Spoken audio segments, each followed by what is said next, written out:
find someone like I do. Hey, good morning, 8:15 a.m. on the clock right now. And of course, every Friday, we've got Property on Tracks with Guna Prasad, the man. Of course, he is the Property 360 Digest, the managing editor, and also Real Spaces in Malay Mail, property columnist for rajatdaily.com, and his recent new venture, ihouse.com.my. He's also the chairman of the annual Malaysian Property Press Awards. So, hey, Guna. Good morning. Good morning. How's it going, Guna? Very, very good. It's a beautiful Friday morning. Is Indeed. Mm-hmm. So far, not bad, right? Was it gloomy outside or was it bright and sunny already? Not bright and sunny yet. Not bright and sunny yet? Yet. Okay. Yes. I believe it's going to be. Because when Els and I move into the studio, everything is still dark outside. By the time we go back out, we're like, hey, look, it's the sun. It's the sun.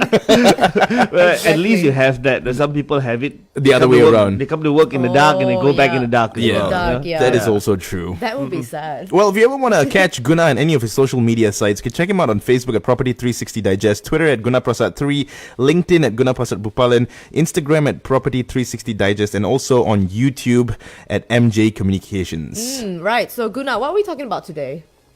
Well, somewhere along the line, we would have heard the term buyer's market or seller's market mentioned in the real estate world.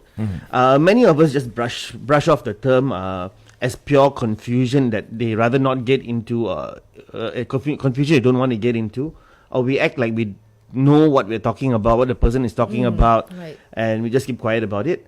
Well, knowing the difference between a buyer's market and a seller's market could help out in terms of purchasing and selling your property. To familiarize with these terms, we need to first understand that markets undergo business cycles in which conditions such as interest rate fluctuations, inflation, economic growth, employment, etc., right? And it can affect whether the market is a buyer's market or a seller's market. Right.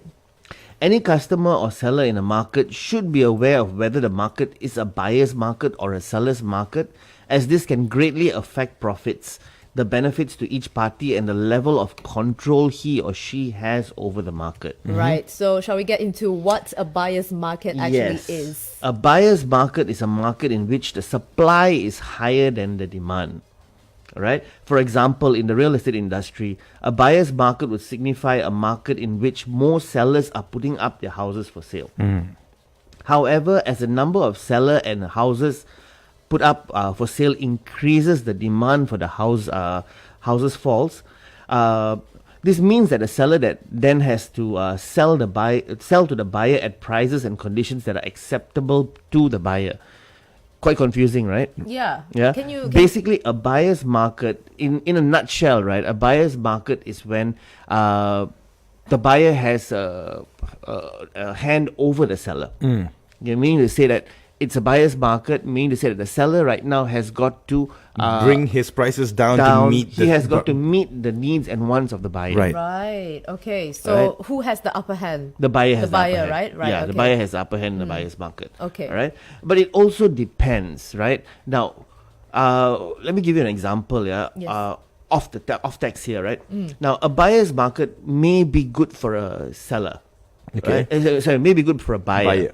Right. But then again, a buyer's market means that the seller is a secondary market seller will have trouble selling his property. Right. Right, so you're buying a secondary market, you would get a good deal in the market, but you may not get the loan you want because the market conditions are bad as well. So you may get a good price in the market, in the secondary market, but you may get an 80% loan or a 70% loan, meaning to say your outlay is quite expensive as well. Right. So a buyer's market works very well for a buyer if they're looking at the primary market, meaning to say that they're buying from a developer straight. So buying from a developer straight, what happens here is the developer would forego lots of the MOT rates and the stamping All the other duties and miscellaneous the payments. miscellaneous, the Yeah. auxiliary payments, right? Right. They take care of that. Therefore, your outlay is less. So a buyer's market would work very well for someone who's buying into the primary market compared to the secondary market. Right. So let's say the house is 500K, right? And then if I am a buyer, if I want to buy this 500K house, so I look into the primary market. No, you see, primary market is new developments. Okay. Secondary market is something which has already been there, already there. and It's you're, been- you're yeah. moving into a house which has already which been has owned by already somebody been else. Owned by somebody else. Right. So this is the secondary market. The primary market is a fresh, new Right. development that Okay. developers coming up with. Most of the time, it's not developed yet. Okay. Most of the time, It's still under construction, under right? construction. So when you book into into the primary market, most of the time, there's 36 months before your development is up. Right. That's an average rate, 36 months. So you put a booking fee. Most of the time, it's 1,000 ringgit or it's 500 ringgit. Most of the time, it's 1,000 ringgit. Yeah. So you put a booking fee, and then there's progressive payment from there. When I say progressive payment, especially stratas, yeah. When I say progressive payment, let's say they complete the first 5 floors. They've completed the parking lot. Then you've got a certain payment you've got to make. Okay. If they complete the next 5 floors, you don't make any payment until it touches your floor. Meaning, so let's say you've bought into the 20th floor. 20th floor. Right, and they're still like on the 12th floor. You still have no payment. Okay. Until they touch the 20th floor, then your next payment comes in.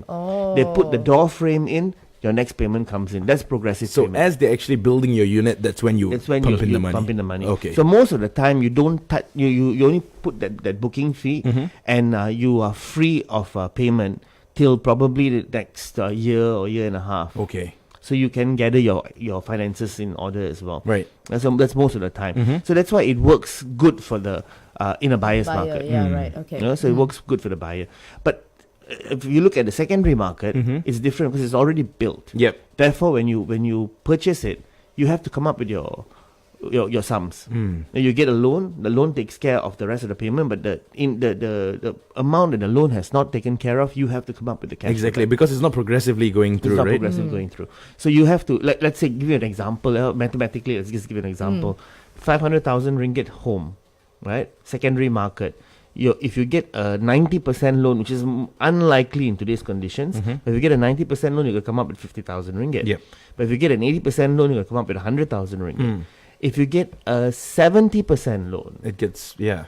can you imagine what kind of cash you're going to come up with there? You're going to come up with 150,000 Yeah. cash All in on your hand own, without the loan, without the loan. help of the loan. And Wow. that is excluding your MOTs, excluding your stamping duty, all those other all miscellaneous the other fees again. miscellaneous, which equates to another 14% of your loan amount. Okay. So you take 14% plus that initial amount, 30% you're going to come up with. It's a lot of money. And would you advise for those who are actually looking for a new home to just primarily get into the primary market instead of getting into the secondary I can't market? say that. You know, it has its pros and it has its cons. Okay. Now, if you are looking for a house that you want to move into quite immediately, primary market's not going to work for you because it's not developed yet. Yep. Right. You know, so you got to wait for it to develop, and then you got to also take into consideration sometimes there will be delay in construction. Yeah. You know, most of the time it doesn't happen, but sometimes it does happen. If you are one of those unlucky ones, you know, I know of a person who bought into a development once, and handover of keys took an additional 24 months. Wow. 2 And years. 2 years. If there are cases like Wow. that, do the developers actually... There is a ruling. There is a ruling in the market. Right. There was a fight for this ruling, and HBA took that case. HBA, this is actually quite an interesting thing. HBA took the case with another 9 pro bono lawyers who took the developer to court, Wow. and they won. Wow. They won, and then there's a ruling that if at all there is a delay in a handover of keys, They have to be compensated. they have to in be a way. compensated. Right. Yeah. Okay. Right. So Okay. that took place some years back, and it's been going on for most of the time. Developers are on time, if not even better. Like recently, I was part of this. I wrote a story about this development, a PKNS development in Cyber Valley.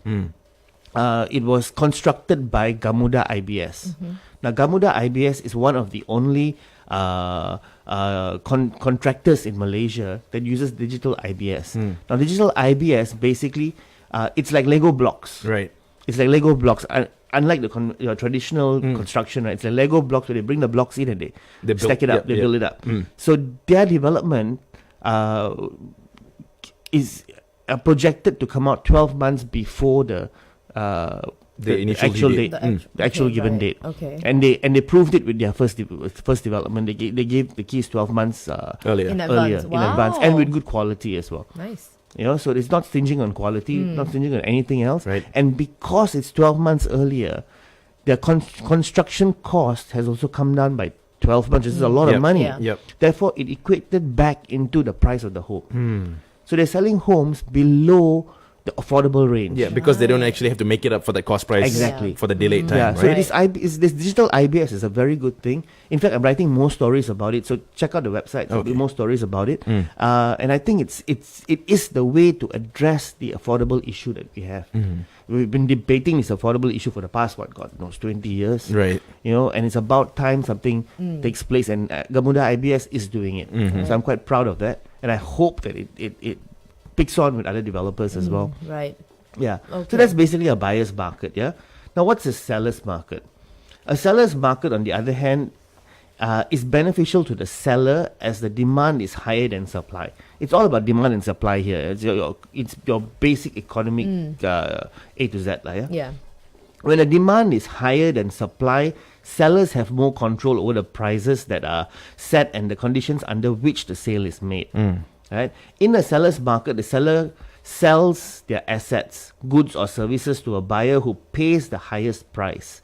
As an example, in a buyer's market in the real estate industry, there are more buyers than sellers, and you will typically see a situation in which a number of buyers are competing with each other to buy one property, which will drive up the price.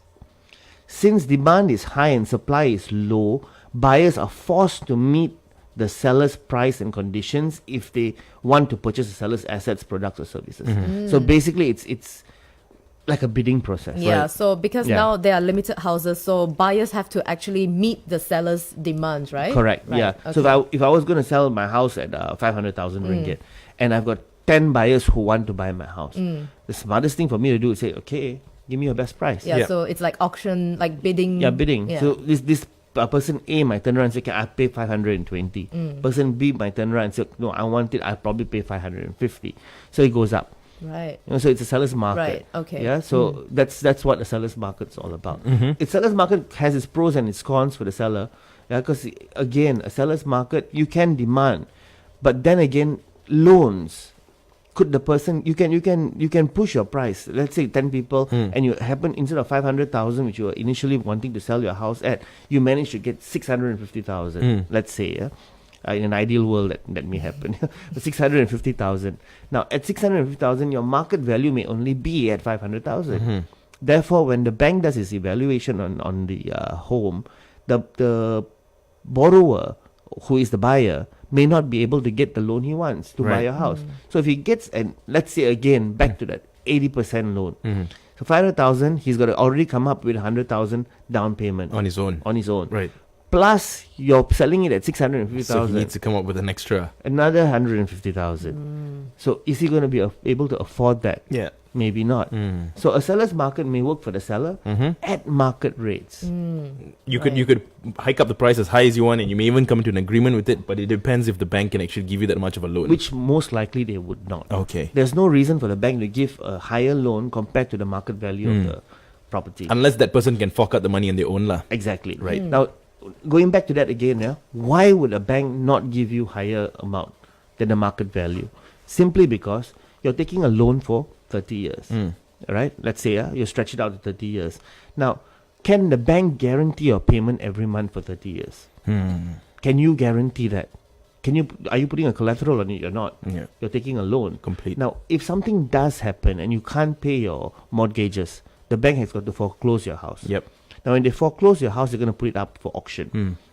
When they put it up for auction, they've got to put it up for auction below market value. So if they give you a loan for, let's say, 150,000 above the market value, and they put the house for auction below market value, the bank's going to lose. Yep. So that's the whole reason why they will not. They won't give you a higher loan.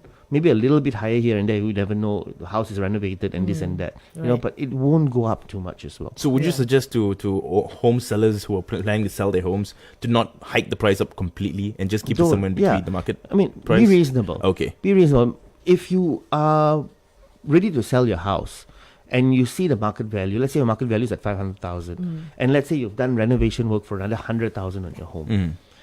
You've lived in that house. You've utilized your renovations. So maybe 550,000. Yeah. slightly above market value, Yeah. because of your renovation work. I think that's fair, Right. you know. But don't be too greedy as Yeah. well. Yeah. The key point here is don't be too greedy. Yeah, don't be too greedy, because you probably not get it, Yeah. and you'll get frustrated. Why is this happening? Why is this happening? Right. And the 10 people who were interested to buy your house may become 0. Yeah. You know, so why go down to that? Exactly. Yeah. Yes. So coming back to this, what is the difference between a buyer's market and a seller's market? As its name suggests, a buyer's market is beneficial to the buyer, while a seller's market is beneficial to the seller. Okay. It must, however, be kept in mind that buyers or sellers' markets are not forever. They depend on changes in the market and market conditions. A market may change in the buyer's to seller's favor. The main difference between the two types of markets is that in a buyer's market, supply is greater than demand, and in a seller's market, demand is greater than supply. That's all you need to understand. Yep. Okay, this means that in a buyer's market, there is competition among sellers to sell to the limited number of buyers, thereby resulting in a fall in prices.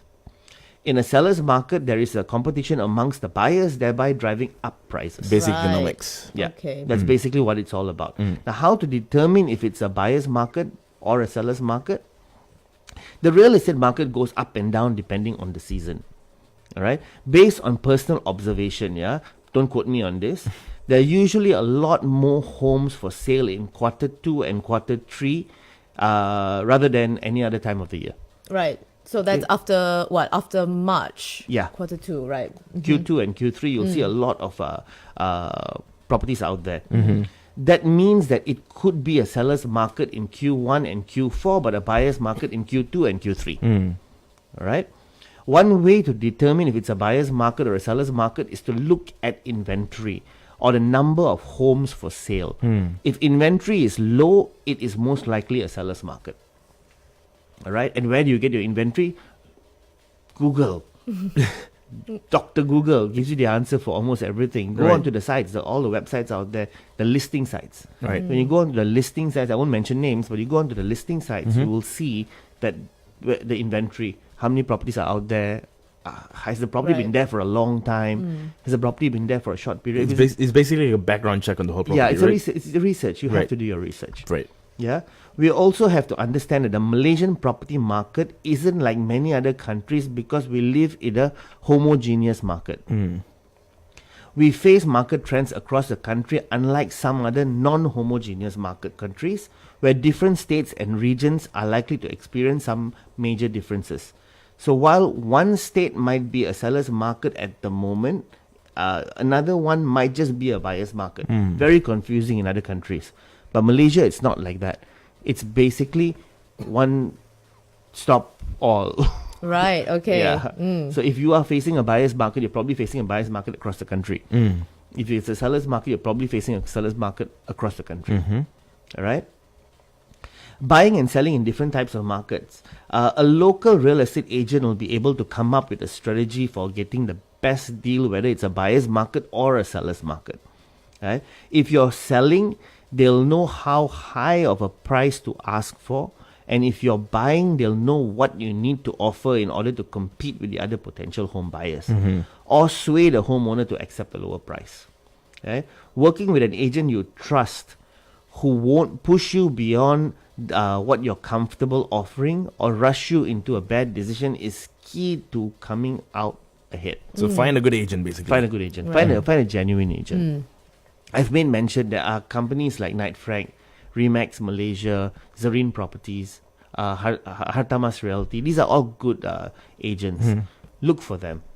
And look for agencies, not individual people who hold real estate license. Because at least that way you can do a background check on Exactly. them. Yeah, going it's through more the company legit, records. right? It's more legitimate, legit. Look for yeah. an agency. Like I've mentioned here are agencies. Okay. Look for the agencies and ask the agency for a recommended person who handles that particular area for you. Okay. Right? Let's say you want to buy in USJ, Subang Jaya. Look for an agency and ask them to recommend an agent who works for the market in Subang Jaya. Yeah? Because they understand They understand the market the better. demographics and everything. Yeah, they would have done their research on the area. Okay, so which type of property will give you a better ROI, return of investment? In current market conditions, the general consensus is that landed properties will give you a better return on investment, a better ROI. But that will depend on what you are looking for and what is your holding power like. At a time when the typical salary was only 700 ringgit per month, which was 30 years ago, a semi-detached house in Section 11 Petaling Jaya cost 180,000 ringgit, which in current times translate to a monthly repayment of 595 ringgit per month. That's all, yeah? Right? That's cheaper than us buying a small car. Right? With a loan period of 35 years at an interest rate of 4.25%. 30 years later, which was in 2016, the same house cost 1.8 million at bank valuation. Yo. That high. Yeah. though. Yo. Yeah. That's So wow. landed properties are therefore deemed to be more suitable as long-term investments as its capital returns are higher. But of course, the time period to wait is also much longer compared to stratas. Yeah. So if you are looking for immediate returns, finding a property that is ideally located to be rented out is more suitable. For example, properties located around many universities, such as SS15 Subang Jaya, that area, is a great place for rental returns. Then again, public transportation in the future of Malaysia with all the upcoming train lines, MRT 1, MRT 2, MRT 3, I think there's plans for MRT 6 as well. Hence, finding a good property close to the rail tracks will provide better ROI in coming years. Yes. Right. Agreed. Yeah. So, in conclusion, are we in a buyer's market or a seller's market at the moment? What do you think? Right now, I think it's a seller's market. You think it's a seller's market? I think it's a mixture of both. You think it's a stagnant market, right? Yeah. Actually, all fingers would point to Malaysian market scene to be a buyer's market. Yeah, at the moment, right? So that means buyers have the upper hand. Buyers have the upper hand. Right. Problem we are facing right now is it is a buyer's market, but it is also a period where we have suffered a long wait in the sense that 2015, what happened? Right. GST came into Malaysia. Now, when GST came into Malaysia, developers started holding back. You know, so it was a lot of confusion for 2015 and 2016. Then 2017 came into picture, and then we had the whole shake-up in the government. Right. So that was 17 and 18, and then a new government took over Right. in 18, which meant to say that it's going to take a few more years before it stabilizes again. So, again, Right. it's the unstable market. So it's been Right. technically unstable for the last 3 to 4 years. 3 to 4 years. Okay. So with that unstable situation, it has remained as a buyer's market. It's remained as a buyer's market because sellers have no upper hand right now. Therefore, having said that as well, if you pick up the newspapers and you go through the classifieds, or you just go online and you look at the listing sites, you will see there's so many Properties. properties yeah. for sale. But it has been there for the past 8 months, 9 months, almost a year. It has Prices been haven't there. moved actually Hasn't from the moved same at price all. that they put up. It's been there. Wow. And if your listing has been there for so long, that means to say you have home sellers are out there wanting to sell, but buyers are not buying. You've got more sellers than the buyers themselves. Yeah. So you've got more supply than demand. Right. So that's basically the whole Yeah. equation that leads back to a buyer's market. Buyer, yeah, Do you right. predict that it's going to change soon? Yeah, definitely. It will change. It's the normal cycle. The normal cycle for the property market is about 4 to 5 years before it Switches swaps again. over. Switches off, 4 right. to 5 years. Now we're already in that 4-year mark right now. We're actually going into the 5th-year mark. You know, so it's going to happen. It's just a matter of time because of the uncertainties. It's still not stable yet. Right. But there's so many policies that have come up. Even though we don't see things happening, it's working in tandem with what the government wants to do. You know, so they have come up with a lot of initiatives, a lot of things out there actually that we are just not getting ourselves involved in. You know, the government has come up with this Rumah Selangorku, there's this Prima One. The Prima One has been regurgitated to work for the public. So many things, the rent to own scheme, there's so many things that are in the market. We just need to open our eyes a little bit, come out of that comfort box that we've been sitting in for so long and see what's out there. Right. There's a lot of ways and a lot of means for us to own homes. So take advantage of it. Right. The home ownership campaign just finished. I think there were some great deals there. NST has just launched their My Ruma campaign, which is going on in my town. Go and check out the units there. Marpex is coming up with their expo as well in April. There's so many things happening around us. So make use of it. That's what I would say. Right. So if you don't already know, if you're just tuning in right now, we're basically talking to Guna about property every Friday, Property on Tracks. Okay, Guna. So on Facebook Live, we've got this comment from Kartini. Says, hi, Guna. Speaking of buyers and sellers market, there are sellers who are greedy, as in, for example, property selling price check can be sold for only a certain amount, but some owners try their luck to sell at a higher rate despite explaining. How do we go about purchasing that property with such sellers who do not seem to be practical? Kartini, good question. And to answer Kartini, we just mentioned it earlier as well. When it comes to a seller's market, sellers tend to get greedy. Now, when they get greedy, what's the best way to deal with a greedy seller? Walk away. Yeah, because they will call you back, right? They'll call you back. Walk away. That's it. When you go to Petaling Street, you want to buy something, and the guy who's selling you something, heftily negotiating with a person, Right. walk away. He'll Right. come chasing you. If it takes him half an hour to find you, he will find you, and he'll bring you back, and he'll give you the price you want. So if it comes to greedy sellers, just walk away. Yeah, there you go, Yeah. Kartini. Walk away, walk away, walk away the next time you see or meet a greedy seller. I think we should use the same concept on relationships as well. No, I'm just kidding. Don't walk away from I that. mean, for you, BK, for you. BK, if I were to agree with you on that, I won't have a home tonight. Right. And that's why, BK, my friend, you do not Yeah. have a home. Right, excuse me? Righto. Yeah. And- And just to add on to this as well, you just brought up relationships. Now in our YouTube channel, All right. MJ Communications, EMJAY Communications. I've also got a playlist in there which deals with family matters.